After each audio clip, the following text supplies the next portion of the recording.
पनवेल मतदारसंघाचे आमदार प्रशांत ठाकूर यांच्या अध्यक्षतेखाली खारघरमधील राजकीय पक्ष पदाधिकारी संघर्ष समिती कार्यकर्त्यांनी रायगडचे जिल्हाधिकारी किशन जावळे यांची सोमवारी जिल्हाधिकारी कार्यालयात भेट घेऊन त्यांच्याशी खारघर येथे कायमस्वरूपी दारूबंदी करण्याबाबत चर्चा केली। जिल्हाधिकारी यांच्या दालनात झालेल्या या बैठकीला राज्य उत्पादन शुल्क अधीक्षक, जिल्हा परिषद मुख्य कार्यकारी अधिकारी नेहा भोसले यांच्यासह राज्य उत्पादन शुल्क अधिकारी उपस्थित होते। या बैठकीमध्ये खारघरमधील कायमस्वरूपी दारूबंदी घोषित करण्यासंदर्भात करावयाची शासकीय प्रशासकीय मतदान प्रक्रिया याबाबत चर्चा करण्यात आली।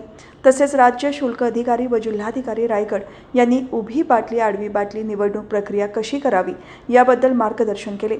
ज्या ठिकाणी निवडणूक घ्यायची आहे तेथून 25% मतदारांचे निवडणुकीसाठी अर्ज केल्यास मतदान घेतले जाईल।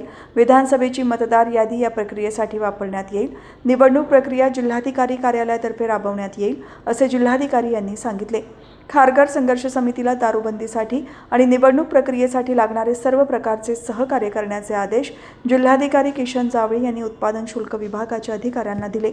खारघरमध्ये संपूर्ण दारूबंदी करण्याबाबत विधिमंडळाच्या पावसाळी अधिवेशनात आमदार प्रशांत ठाकूर यांनी विधानसभेत लक्षवेधी सूचना मांडून या प्रश्नावर शासनाचे लक्ष वेधले होते। तसेच दारूबंदीसाठी योग्य ती कार्यवाही झाली पाहिजे आणि या संदर्भातील प्रक्रिया करण्यासाठी शासनाने पाठिंबा द्यावा अशी मागणी लक्षवेधी सूचनेतून केली होती।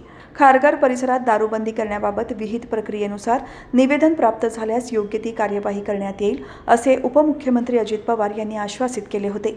या संदर्भातील पुढील प्रक्रिया राबवण्यासाठी जिल्हाधिकारी यांची भेट घेऊन खारघरमध्ये संपूर्ण दारूबंदी करण्यासाठी मतदानाबाबत चर्चा केली। खारघरमधील 3 प्रभागांमधील 25% मतदारांनी संपूर्ण दारूबंदीसाठी अर्ज दिल्यास मतदान घेता येईल असे जिल्हाधिकारी यांनी सांगितले आहे। त्यानुसार आता पुढील कार्यवाही केली जाणार आहे।